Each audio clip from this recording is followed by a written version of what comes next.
So hey guys, welcome back to new videos of friend. आज के इस video में हम लोग बात करने वाले हैं एचपीएलसी के बारे में, यानी हाई परफॉर्मेंस लिक्विड क्रोमेटोग्राफी। इसके पहले हमने लास्ट वीडियो में गैस क्रोमेटोग्राफी के बारे में देखा था। आज के इस वीडियो में हम लोग देखेंगे एचपीएलसी के बारे में कि एचपीएलसी क्या होता है, इसका प्रिंसिपल देखेंगे, इंस्ट्रूमेंटेशन देखेंगे और इसके एप्लीकेशन, एडवांटेजेस एंड कुछ डिसएडवांटेजेस भी देखेंगे आज की इस वीडियो में। तो चलिए आज की इस वीडियो को शुरू करते हैं। सबसे पहले हम लोग देख लेते हैं कि एचपीएलसी का मतलब क्या होता है, यानी हाई परफॉर्मेंस लिक्विड क्रोमेटोग्राफी का मतलब क्या होता है। तो सबसे पहले high performance means move accurate and fast, यानी ऐसा क्रोमेटोग्राफी टेक्निक जो कि काफ़ी ज़्यादा एक्यूरेट हो और फास्ट, यानी रिजल्ट भी बहुत जल्दी देता हो। और liquid chromatography means a type of separation technique, यानी जो हमारा लिक्विड क्रोमेटोग्राफी है वो क्या है, एक तरीके की सेपरेशन टेक्निक होती है। इसकी डेफिनेशन देख लेते हैं हम लोग।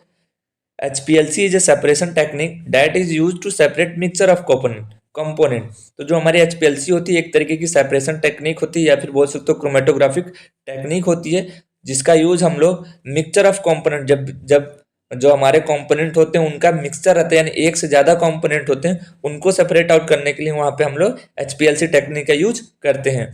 It is very fast and accurate technique in which mobile phase is pressurise by using pump. तो ये जो टेक्निक होती है एचपीएलसी काफ़ी ज़्यादा फास्ट और एक्यूरेट होती है, और इसमें जो मोबाइल फेज हमारा होता है उसको हम लोग क्या करते हैं, पंप की मदद से प्रेशराइज करते हैं, यानी उसको फ्लो कराते हैं एक पंप की मदद से। It is also known as high pressure liquid chromatography. इसको हम लोग हाई प्रेशर लिक्विड क्रोमेटोग्राफी के नाम से ही जानते थे, और यही प्रेशर की जगह परफॉर्मेंस हो गया, तो यानी पहले इसको हम लोग हाई प्रेशर लिक्विड क्रोमेटोग्राफी के नाम से जानते थे। अब बात करते हैं कि इसका प्रिंसिपल क्या होता है, यानी एचपीएलसी किस प्रिंसिपल पे वर्क करता है।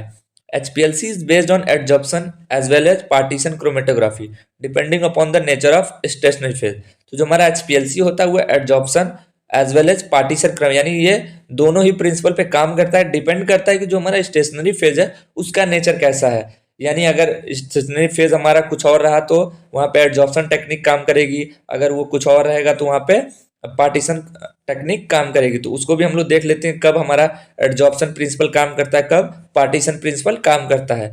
तो if stationary phase is solid, separation occur on adsorption affinity of sample towards stationary phase, यानी जब हमारा स्टेशनरी फेज हम लोग वहाँ पे सॉलिड यूज करते हैं जैसे कि सिलिका या फिर अल्मुना, तो वहाँ पे जो इसकी सेपरेशन टेक्निक होगी वो होगी एडजॉर्प्शन एफिनिटी, क्योंकि यहाँ पे मॉलिक्यूल जो हमारा स्टेशनरी फेज है वो सॉलिड है, तो वहाँ पे इसका जो प्रिंसिपल क्या हो जाएगा, एडजॉर्प्शन एफिनिटी। अगर वहीं पे हमारा स्टेशनरी फेज है वो क्या हो जाता है, लिक्विड हो जाता है। If stationary phase is liquid so separation occur on the basis of partition between mobile phase and stationary phase. अगर वहीं हमारा स्टेशनरी फेज लिक्विड हो जाता है तो वहां पे जो सेपरेशन की टेक्निक है वो पार्टीशन हो जाएगी बिटवीन मोबाइल फेज और स्टेशनरी फेज के बीच में, जैसे कि गैस क्रोमेटोग्राफी में था। उसके बाद इसके टाइप्स की बात करते हैं कि किस कितने कितने टाइप्स होते हैं एचपीएलसी के, यानी एचपीएलसी कितने टाइप का होता है। तो ये बेसिकली दो टाइप का होता है, इसको हमने प्रीवियस वीडियो में कवर किया हुआ है कि रिवर्स फेज क्रोमेटोग्राफी क्या होता है, नॉर्मल फेज क्रोमेटोग्राफी क्या होता है। तो रिवर्स फेज क्रोमेटोग्राफी की बात करते हैं तो इसमें जो हमारा स्टेशनरी फेज होता है वो नॉन पोलर होता है और मोबाइल फेज पोलर होता है। सिमिलरली नॉर्मल फेज की बात करते हैं, नॉर्मल फेज क्रोमेटोग्राफी क्या होता है, तो इसमें स्टेशनरी फेज जो होता है वो हमारा पोलर होता है। रिवर्स फेज में क्या था, नॉन पोलर था, और नॉर्मल फेज में पोलर होता है। मोबाइल फेज हमारा नॉन पोलर, यानी आप एक लर्न करो और उसी का रिवर्स कर दो तो वो हमारा रिवर्स फेज क्रोमेटोग्राफी होता है। तो इस तरीके से आप सिंपली इसको लर्न कर सकते हो।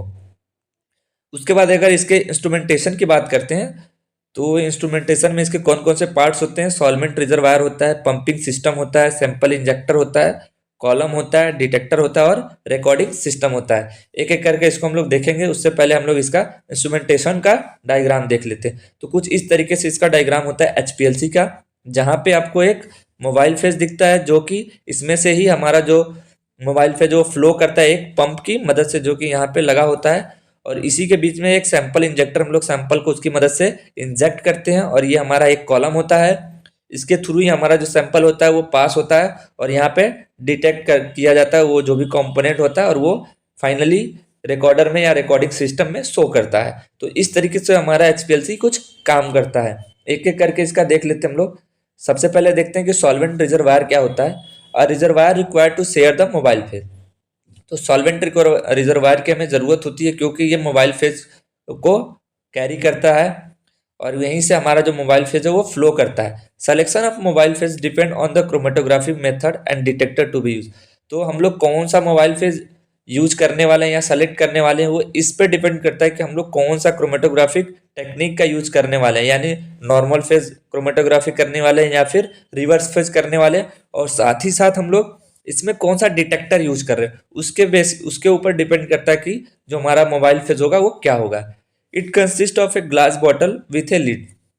तो जो हमारा सॉल्वेंट रिजर्वायर होता है वो एक ग्लास बॉटल से मिलकर बना होता है और साथ में वहाँ पे एक लीड भी लगी होती है। नेक्स्ट है pumping system. A pumping system required that force mobile phase into column at a specific flow rate। तो जो हमारा पंपिंग सिस्टम होता है इसकी जरूरत हमें इसलिए पड़ती है क्योंकि एक फोर्स की मदद से मोबाइल फेज को कॉलम में ट्रांसफर करता है, यानी फ्लो कराता है एक स्पेसिफिक रेट से। Normal flow rate is 1 to 2 ml पर मिनट। तो जो इसका फ्लो रेट होता है वो कितना होता है, 1 से 2 ml पर मिनट होता है एचपीएलसी में। यहाँ पे किस तरीके से हम लोग फ्लो कराते हैं, जैसे हम लोग सीरिंज पंप की मदद से या फिर रेसिप्रोकेटिंग पंप की मदद से या फिर र्यूमेटिक पंप, ये सारा कुछ पंपिंग सिस्टम हम लोग यूज करते हैं मोबाइल फेज को फ्लो कराने के लिए।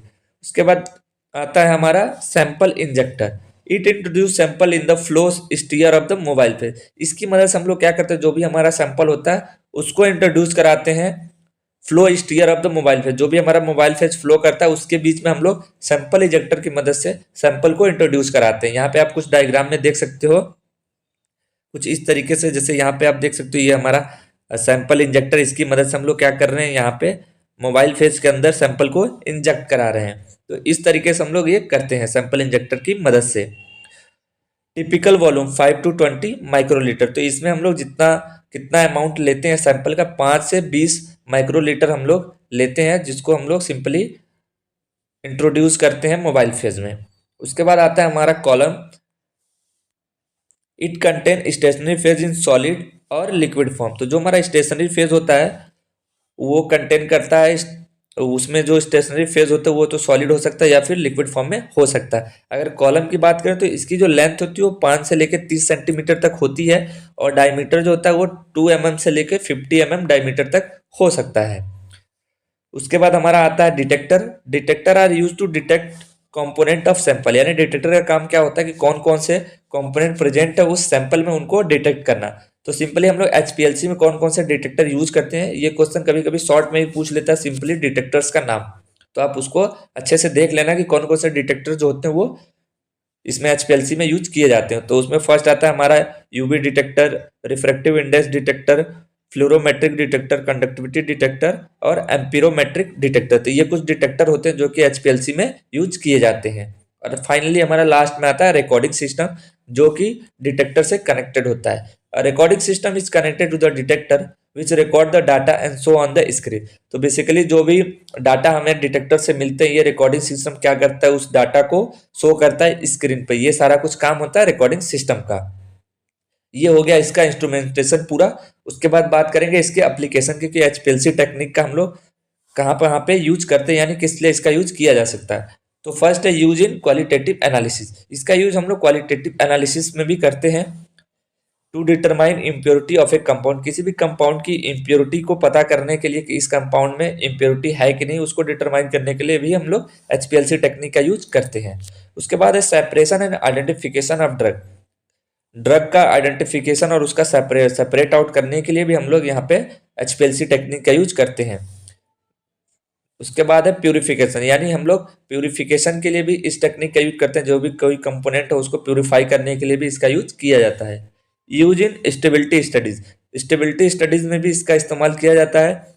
Use in the bio essay of drug, यानी बहुत सारे ड्रग के बायो एसे परफॉर्म किए जाते हैं, तो वहां पे भी हम लोग एचपीएलसी टेक्निक का यूज करते हैं। यूज इन क्वांटिटेटिव एनालिसिस, यानी कोई भी जो कंपोनेंट है वो कितने अमाउंट में है उसकी एनालिसिस करने के लिए भी हम लोग यहाँ पे एचपीएलसी टेक्निक का यूज करते हैं। तो ये इसका एप्लीकेशन हो गया। उसके बाद बात करते हैं इसके कुछ एडवांटेजेस और डिसएडवांटेजेस के बारे में। तो जैसा कि हमने ऊपर देखा, ये जो टेक्निक होती है वो काफ़ी ज़्यादा फास्ट यानी एक्यूरेट रिजल्ट देती है। तो वही आप एडवांटेज सारा कुछ लिख सकते हो कि क्विक एनालिसिस, यानी बहुत जल्दी से हम लोग कोई भी चीज़ को एनालाइज कर सकते हैं। एक्यूरेट एंड प्रिसाइज, यानी बहुत ही जो एक्यूरेट रिजल्ट ये देता है। उसके बाद है हाई प्रोडक्टिविटी, इसमें हमें काफ़ी ज़्यादा एक्यूरेट वैल्यू मिलती है, या फिर जो भी कंपोनेंट होता है उसकी रिप्रोडक्टिविटी बहुत ही ज़्यादा हाई होती है। Separation capability is high, separation capability भी इसकी बहुत ही ज़्यादा होती है। Separation of volatile and non volatile, यानी यहाँ पे हम लोग वोलेटाइल सबस्टेंस के साथ साथ नॉन वोलेटाइल सबस्टेंस को भी सेपरेट आउट कर सकते हैं। उसके बाद अगर इसके कुछ डिसएडवांटेजेस की बात करते हैं, जैसे कि ये काफ़ी ज़्यादा एक्यूरेट रिजल्ट देता है, तो यहाँ पे इसमें कुछ कॉम्प्लिकेशन भी होंगे, तो ये उसके कुछ डिसएडवांटेजेस हैं, जैसे कॉम्प्लेक्स टू ऑपरेट, तो मतलब इसको ऑपरेट करना काफ़ी ज़्यादा थोड़ा मुश्किल होता है, क्योंकि ये इसकी जो प्रोसेस होती है वो थोड़ी कॉम्प्लेक्स होती है, तो इसलिए इसकी जो प्रोसेस होती है वो थोड़ी सी टफ हो जाती है। उसके बाद ये इतना एक्यूरेट रिजल्ट देता है, तो ये काफ़ी ज़्यादा इसकी कॉस्ट भी जो होती है वो बहुत ज़्यादा हाई होती है, तो ये कुछ इसके डिसएडवांटेजेस होते हैं। उसके बाद need an expert to operate, इस एचपीएलसी को ऑपरेट करने के लिए भी हमें एक एक्सपीरियंस पंसर या फिर एक एक्सपर्ट की ज़रूरत होती है, क्योंकि इसको हर कोई ऑपरेट नहीं कर सकता। तो ये सारा कुछ था इसका। आई होप आपको वीडियो हेल्पफुल लगी हो। वीडियो हेल्पफुल लगे तो वीडियो को जरूर लाइक कीजिएगा और ऐसी वीडियो के लिए हमारे चैनल को सब्सक्राइब कर लीजिएगा। मिलते हैं नेक्स्ट वीडियो में।